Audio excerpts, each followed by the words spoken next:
Hey, so the RNC is happening right now, and I want to talk about Joe Biden got COVID, and apparently to some Republicans and pundits, that means he should no longer be running for president or even president. I want to show you that in just a second, but first, I would be remiss not to talk about Matt Gaetz's face, which is so crazy that Botox is trending right now on Twitter or X, whatever we call it. Here is what Matt Gaetz used to look like. President Trump is the first president since Reagan not to start a new war. Biden has foolishly cheerled decades of war without winning. And here is what Matt Gaetz looks like as of an hour ago. You can no longer bribe Democrat senators with cash alone. You have to use gold bars just so the bribes hold value. I mean, what happened to his face? This is the national emergency. Here is a side-by-side. Those are two different people. That is not the same person. That is not the same person. Whoever did that to Matt Gaetz needs to resign. Reactions on Twitter were very awesome. This is when Twitter is the best. I'm sorry. This is when Twitter is great. It's the only time Twitter is great. I hate that Elon Musk owns this app, but Twitter was fierce in their responses. Here's some of my favorites. Matt Gaetz is 2 white tigers and a life partner from having a Vegas act. It's very funny. I mean, is this funny or mean? I'm on the fence. Accurate. Matt Gaetz had so much work done, he looks like he's dating Kanye on the rebound. Why is that funny? I don't even know what that means, but it's funny. And then, honestly, I think this is the winner. This is from Men in Black. Did anyone see Matt Gaetz's uplifting speech at the RNC? Very good. I don't know, there's some levity. Also in the news, in real news, the news cycle will not let up. They will just not give us a rest.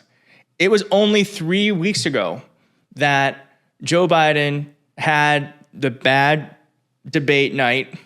We've gone through multiple news cycles of people saying he should drop out. And then just in the past hour, Bob Menendez said he was resigning. The Trump shooter said there's been information that the Trump shooter was going to target the DNC. The foreign minister of Russia praised J.D. Vance. Biden tested positive for COVID all in the last hour. So this has been a crazy news cycle, compounded in a crazy news cycle.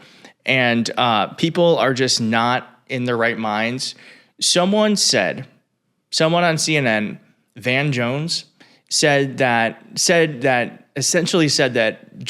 Donald Trump is strong because he survived an assassination attempt, and Joe Biden is weak because he's got COVID. I'm not making this up. Look at this clip. A bullet couldn't stop Trump. A virus just stopped Biden. I'm sorry, I was just watching that back as I was making this, and that is just wild. That is just a wild thing to say. A bullet couldn't stop Trump, but a virus stopped Biden. What? Like, why are you comparing those two things? Everyone gets sick. He is doing the right thing. Anyways, let's continue with the clip. You've got the nominees of this party getting their butts kissed. Biden's getting his butt kicked by his own party. The Democrats are coming apart. The Republicans are coming together. On that first point, okay, regardless of where you stand on if Biden should drop or if Biden should power through or if he's our nominee, I don't necessarily care. How I feel about it is a beautiful thing that Democrats can have this open conversation about our nominee. We can disagree about it. We can voice our concerns. We can push back if we feel like we need to push back. But we are not a party who is at the mercy of a demagogue.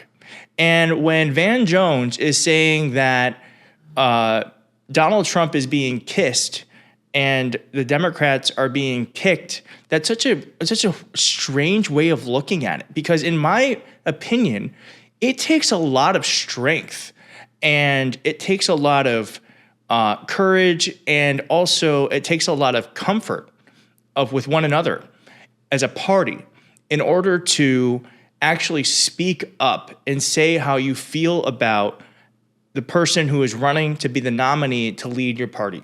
And the fact that Democrats have come out about this in such a strong way is not a sign of weakness. It's a sign of strength, and it's a sign of democracy, and it's a sign that we are not beholden by one man.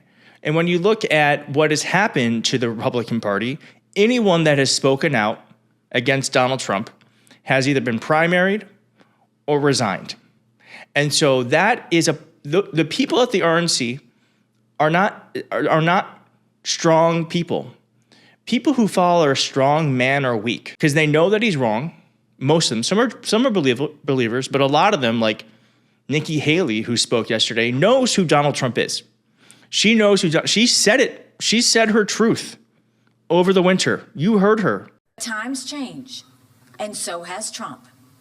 He's gotten more unstable and unhinged. If you mock the service of a combat veteran, you don't deserve a driver's license, let alone being president of the United States. He was thin-skinned and easily distracted. It's not normal to spend $50 million in campaign contributions on personal court cases. It's not normal to threaten people who back your opponent. Donald Trump is turning the Republican Party into his own playpen, where it's all about him. He's not qualified to be the president of the United States. But now she's up there yesterday saying he's got my full and total endorsement, which, by the way, I did a TikTok on this. If you watch her body language, you can tell she does not believe a goddamn word she's saying. Donald Trump has my strong endorsement, period.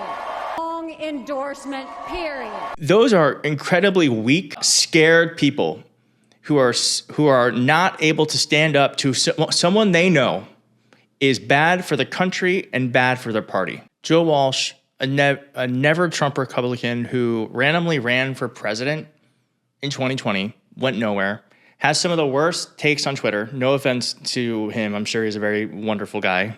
But he said, "Oh, that's it. This is ridiculous. Republicans are going to have a field day with this." The man got COVID. Respectfully, it's time for a new nominee. Come on, Biden. Come on, Democrats. Get on with it. Country first. I feel like I'm losing my mind. Am I losing my... Is there something wrong with everyone? Because the man contracted a virus. This is not a moral failure on his part. It's something that happens to everyone. I don't understand. I just don't understand. Is there something I'm not seeing? Because this has been a reaction from a lot of people online, is that he got COVID. He's got to step down. Is it because he can't campaign anymore? I just don't understand it. I don't know what's wrong with you young people. You think you just fell out of a coconut tree?